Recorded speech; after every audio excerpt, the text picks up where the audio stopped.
gloves. I've got hockey pucks. When you hit the pavement, you slide on your hockey pucks and not your skin on your hands. Kind of a fascinating thing about skating is you're dealing with pavement. But I like the fact that as soon as I get rolling, I've got to pay attention. Good training for the brain.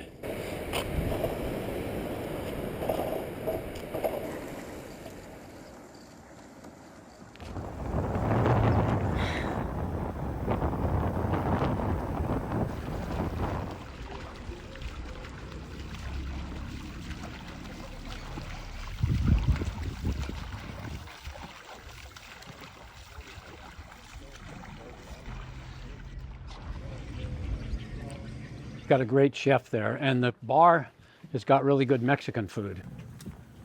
What year did you come to Bolinas? 1971. And what was it like then? Oh, way different. I don't know any person in Marin County who's building their own house right now. And in the 70s, there were, I'd say, 30 to 35 of us in this little town. And around here, we were building our own homes. So what changed? My building permit was $200. I used used materials, and I was my own architect and my own engineer. This foundation is so simple. They're precast piers. So what you do is you take away about this much topsoil and put gravel in it, and then one sack of ready mixed concrete, and then you put the pier on top of that with a 4x4 coming up to support the girders. And then the girders run this way and the joists run across the girders. And it's completely illegal and it's totally fine. Any house that was built 30, 40 or more years ago is going to be illegal now, but people are living in them. But it's withstood 30 years and earthquakes? Yeah, it probably will do better in an earthquake than more rigid buildings because it'll flex, But this house is, this is a mess really, architecturally. It's just, I learned it as I went along. But you're not an architect? No. Did you have mentors or did you more look in books? No, I had books and asked people.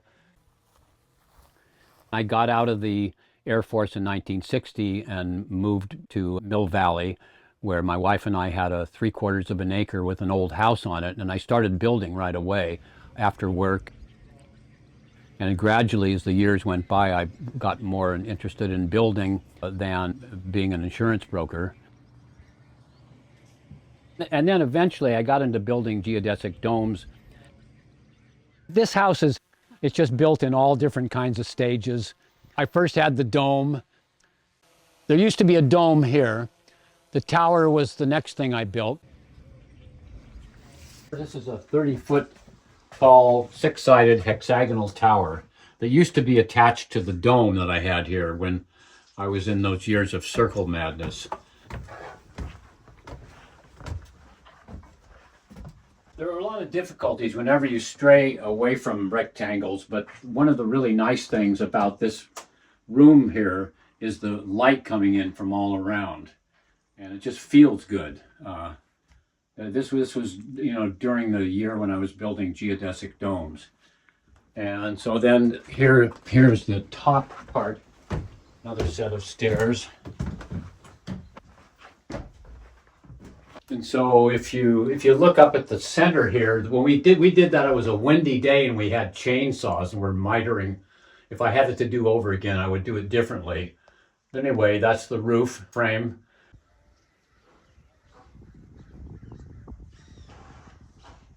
And you could be your own architect? That was fine? I was, yeah, I do my own plans. So as long as your plans looked okay to the city inspector, that was fine? Yeah, the building inspector was a good guy. I became friends with him, and he was an ex-contractor, so he knew what he was talking about. He wasn't just a bureaucrat. And in fact, I interviewed him for Shelter 2 about why there is actually a need for building codes. My building permit was $200. Now, the building permits with the coastal permits and everything are probably $60,000. My septic system was $3,000. septic systems now, because they force you to do these unnecessary septic systems, are $70,000. So this is the septic tank is right here. It works by gravity. All the drainage comes in a pipe into here, and then there's two chambers in a tank, and the first chamber is for the solids, and the aerobic bacteria consume the solids, and then the liquid goes into this part of the tank, and then at a certain level it flows out into the leach field. And then the leach field goes underground over to here. I did a book on septic systems. It's the only book on septic systems. The beautiful thing about a conventional septic system is there's no motors. Here's the tank, and here's the leach field. And the microorganisms in the soil take care of the pathogens. But what I found out with septic systems was it's a huge scam going on all over the country. So the engineers, they claim that gravity-fed systems don't work. So, you know, it's up to $70,000 for a septic system. So this is 53 years old, costs $3,000, and it works fine. Wow. So what did you pay for the land? This property was $6,000 for the whole thing. And what did you pay to build the house? I have no idea. It's ongoing. I'm still building it, you know. But I mean, $3,000 for septic, like. Yeah, well, I did most of the work myself, and the materials were mostly used materials. I mean, maybe half the lumber in the house came from Treasure Island Navy barracks that were being torn down. And the windows are either made in town here or out of chicken coops. About half of the shakes I made, I got redwood down on the beach. If you buy shakes, they're sawn on one side and split on the other. Okay. But the ones that I make myself are split on both sides. You use a thing called a froe, which is kind of like a big machete. You put it on, you have a block of redwood, right, and you put the froe on the thing, and then you hit the froe. I use a bowling pin. You hit the top of it, and it cracks and split. It's really fun. I love to make shakes.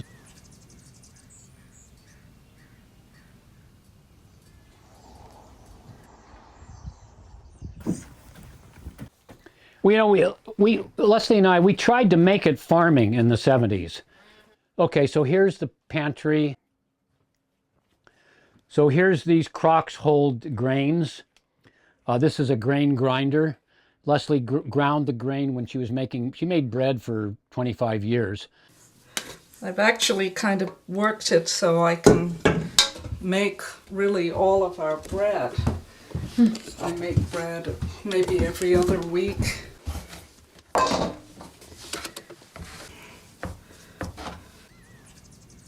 There were 3 other couples in town here. We all had chickens, dairy animals. We had goats. The other 3 families had cows. 3 of us had bees.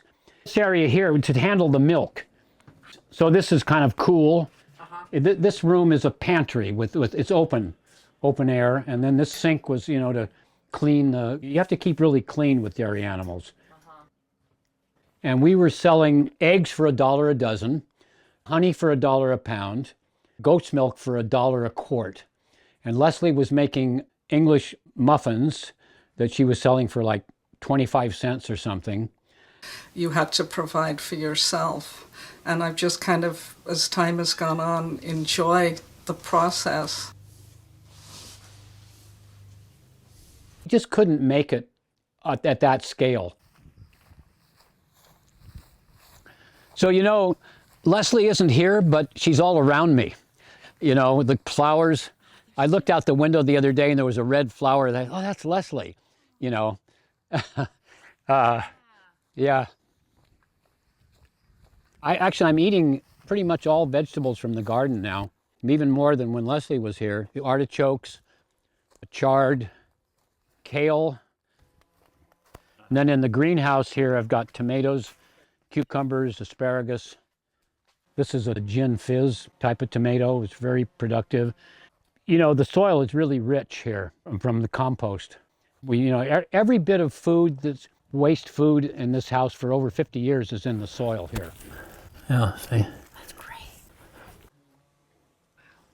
We all wanted to find 10 acres in the country and build an adobe house and be self-sufficient, which you can't really be self-sufficient, but If I were 35 years old now, I would look around in cities or towns, in a neighborhood that you've got these houses that are dilapidated, and I would find something with a good foundation and fixed it up.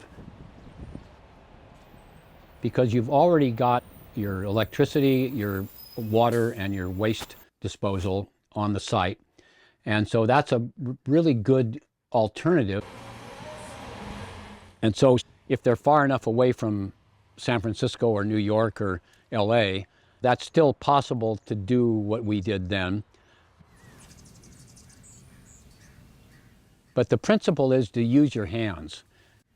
There's some people that just can't work with their hands. You know, well, okay, but I think most people can. And if you start, you'll figure it out as you go along. And that's what I did. When I was building in Mill Valley, my first house I built, my friend Bob was helping me, and we were going to do the foundation. I said, well, what do we do, Bob? And he picked up a shovel and he said this, and he started digging. The way you get started is you start. Once you start, you'll get a momentum. Ideally, I wish now that I had been able to work with a journeyman carpenter, because my carpentry is, I'm pretty good with foundation and concrete and getting a house framed and sheathed. But when it comes to the interior work, like cabinet work and stuff, I'm not good at that. So I've always got friends to do like the bathroom and the kitchen. I love the idea here of nails. It hangs up from nails. I just put nails up there. And somebody really criticized that, you know, some Dwell magazine type person. I don't think you would do that if you were building for somebody else. Yeah, you know, and some uptight person was really critical of that. And it's worked so perfectly, you know. It really works. And that building that's the office used to be my shop. This is the first book I ever did here. I took what they call a vision quest when I was an insurance broker in San Francisco. Because I started to look into all the things that were going on in the 60s, and I felt more in tune with people that were 10 years younger than me than with my own age group. And so I took off. So anyway, I got back home from this trip, and I quit the insurance business. And I made this book. Let me show you something else here. I mean, yeah, well, I was just kind of, you know, I was just starting to shoot photos. When I got a four-wheel drive truck, I started going every spring to the Southwest. And here's my cousin, Mike, and this is his place in Arizona. What is that? Well, it's called Elefante. Oh, wow, look at that. Wow. This was automobile windshields with bits of colored glass siliconed onto them. So I hung out with him for a while in his crazy place. What was driving you at this point? Was it housing? Building. I'm curious. I'm interested in what's going on in the world, and I've thought I'm going to post stuff that's fun and good news with all the horrible shit that's going on right now everywhere. And I just, you know, I liked carpentry, you know, I liked buildings. And here was like a kiva. It was a stone door, and you went down. This was so much fun putting these things together. I guess I typed this up here. So I was kind of struggling, and eventually I got into producing books. Mm-hmm. Yeah, here's some of my treasured. This is the Whole Earth catalog here. Here, this is the actual first edition, $5. Stuart doesn't even have one of these. And after this came out, then I joined forces with Stuart. This Dome cookbook came out before the Whole Earth catalog, $1. And I was thinking of doing a book, and I saw this book, and this was like, oh man, this guy, he went in and just wrote in corrections by hand and printed this for $1. And I thought, I could make a book like that. You also in Life magazine. Yeah. Back in the day, that was a big deal. It was. So when I got into Life magazine, look who's on the cover. I was the guy that they came to talk to about domes. This was my dome that was here. These shakes I made from redwood I got down on the beach. This was it here. That's the interior. The aesthetics of domes are really attractive to so many people. I mean, I think that's part of it, right? It's a concept that they can understand easily. And see, this book here, this was really a good book. It was just on the wrong subject. I did Dome Book 1 in 1970. I was in charge of a dome building program at a place called Pacific High School. They decided to make it a boarding school. They accepted kids into the boarding school, and the kids showed up, but there was no place for them to live. And so we had these, 25 teenagers. We were all camping out under parachutes and in tents and building domes. And we explained domes to people. We explained the mathematics. There was a 15-year-old kid who wrote this piece on geodesic geometry. I wasn't good at math, but when I got interested in domes, I was just fascinated by geometry. And I've started to fiddle around with it again here. This was my dome in Big Sur. The thing is, the domes were hip at the time. And it's a concept that a lighter weight, but pretty much everything is wrong with them. Everything, really? Yeah. So it's not just that they leak. I think that you mentioned that at one point. Well, the whole thing is a roof, and it expands and contracts. So water's flowing over so the leakage. My dome here did not leak, but like with a house, you have a vertical wall and a roof, one plane. But with a dome, you've got all these different facets. If you have a vertical wall and you want to add a room, you just put a roof off the wall. If you have a dome with multi-facets, you have to tie in your addition to each one of those angles. If you want to subdivide it inside, you have to do the same thing. But it's funny we keep coming back to it because we're still seeing people now. Yeah. It's popular. Yeah, it is. There's something just sort of instinctual that we like about the cocooning in a dome. Yeah. My dome that was here, it was really a pretty dome. And I took it apart and sold it and rebuilt the house that's here now. Chickens are gone. Yeah, just with all that was going on, it was just too much. This is just a little bit of seaweed I got the other day. I'll grind it up and put it in food. I'm doing a lot of foraging, clams and fish, and I still get pigeons. I'm going to go deer hunting this year. Here's pigeons. This is a venison sausage. And what I'll do is I'll take this out on the bandsaw and cut a couple of slices of it and then defrost it and cook it. And I've had roadkill deer, halibut. I think this is applesauce with some berries in it or something. Oh yeah, mushrooms, yeah. Look at the potatoes. Huge. Those are volunteer potatoes. Pretty much all my vegetables come from the garden now. Wow. Leslie left me with this whole, look at the pots and pans and this sink I got for $100 at a wrecking yard. One of the things I like about it is it drains into the sink. All these sinks that people have with the lip around it, they rot out around the edge. I built these shelves here, so I wash the dishes in this thing here, then rinse them and put them there, and then I take this out and dump it in the garden, dump it on the plants. I like a window where you do the dishes. Yeah. I had a dishwasher when we had goats, and then this room in here is like you're outside. You're surrounded by windows, and it's nice for bird watching. And all these tables are made out of used Douglas fir. Did you make the tables? Yeah. You did? Yeah. So you said you can't do furniture. You look underneath it, it's okay, but it's not quality. I don't do quality cabinet work. That, you don't seem to need much, but at the same time, of course, this comfort, I wonder if it's attainable by, let's say, the people you were thinking about before, let's say, the 35-year-olds. Maybe it can arrive with time, right? That's the next book I'm going to do. Learning to build, or I might call it Adventures in Building, and how I started when I was like 12 years old, with my dad building a house and working as a carpenter on the docks in San Francisco when I was 18, and then building a house and kind of learning how to build from the standpoint of not being trained as a carpenter and from the standpoint of an owner-builder. And then the dome experience, and then going from domes to discovering all these other ways to build. I dry herbs up here at the end of the season. And here's part of my collection of animal skins all from roadkill. Here's a skunk. If a skunk gets hit on the road and doesn't have the sack crushed, then you don't get the smell. But that's infrequently. I've got bobcats, one coyote, skunks, foxes, weasel, raccoons. I may make a coat someday. And this is a kind of off the subject, but this is called a back revolution. And this thing is, instead of hanging by boots, you can invert this thing like this and hang upside down, which is really good for your spine. And then you can twist to either side.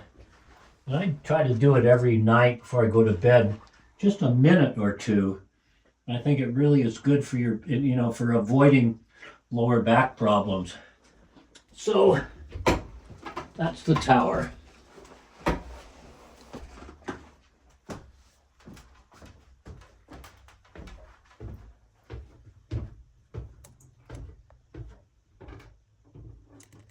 Here is the most simple workout equipment you can have, a piece of rope and a broomstick. So you can do stuff like this and like this stretch, or like pull-ups, like this.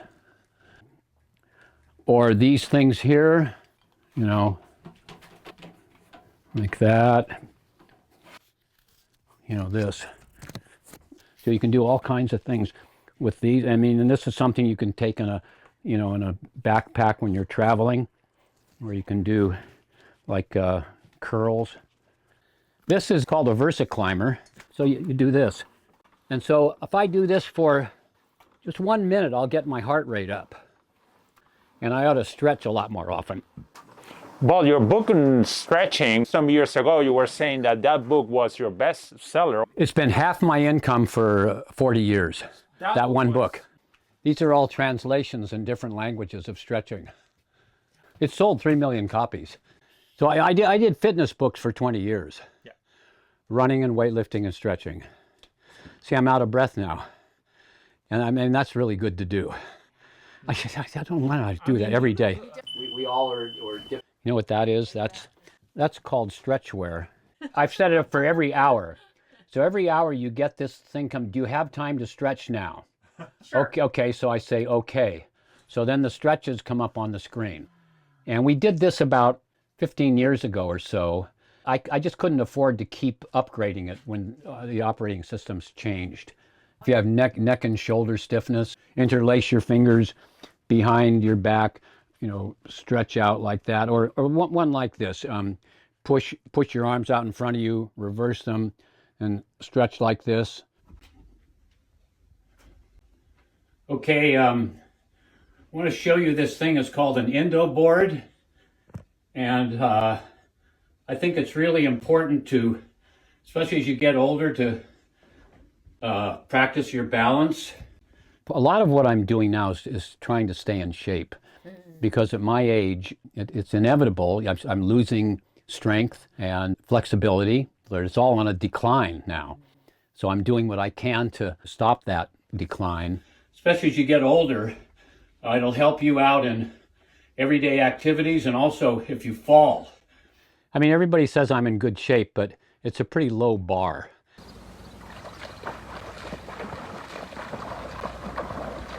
As you get older, it's like, oh, I think I'd just like to sit and watch TV tonight, or I'm going to go paddle. And so every time I do something physical, I'm so glad. And I also find that when I get depressed, if I get out, it completely eliminates depression. I want to be reborn as a seal.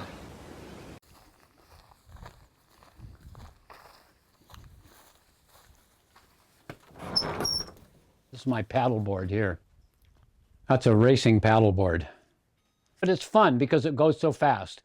Well, I'm thinking of doing a post on making do, like this funky chop saw here, that I resurrected.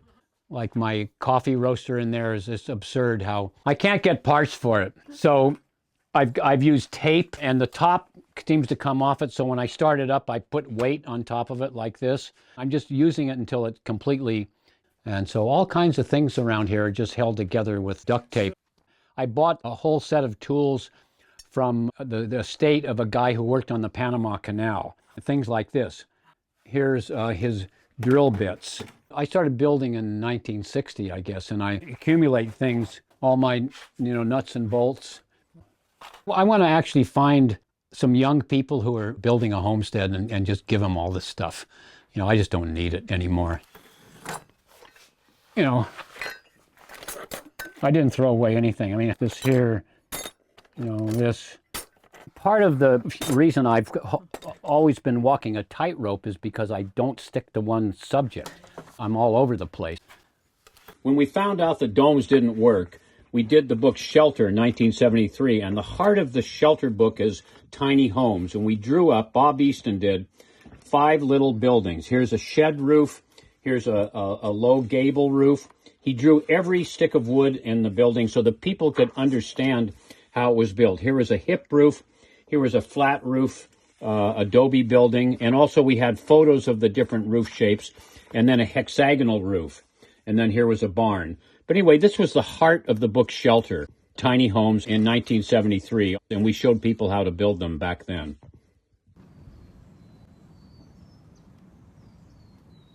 It's kind of nice, that door at the bottom. Really a good builder just could never understand how this thing stayed together.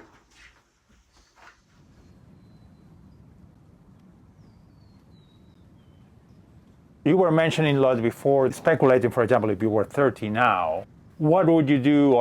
I mean, it's challenging to some people just to think about those possibilities you were mentioning. Like urban renewal was one. The other is to find a property that is far away enough from the city so it's more affordable. Yeah. Or a rolling home. But that's another option. And maybe you do that for a while. Or maybe what I would do is get a rolling home and travel around the country give myself a year or two to find the right place. And, you have a place to live while you're traveling. Yeah. So I wouldn't give up now.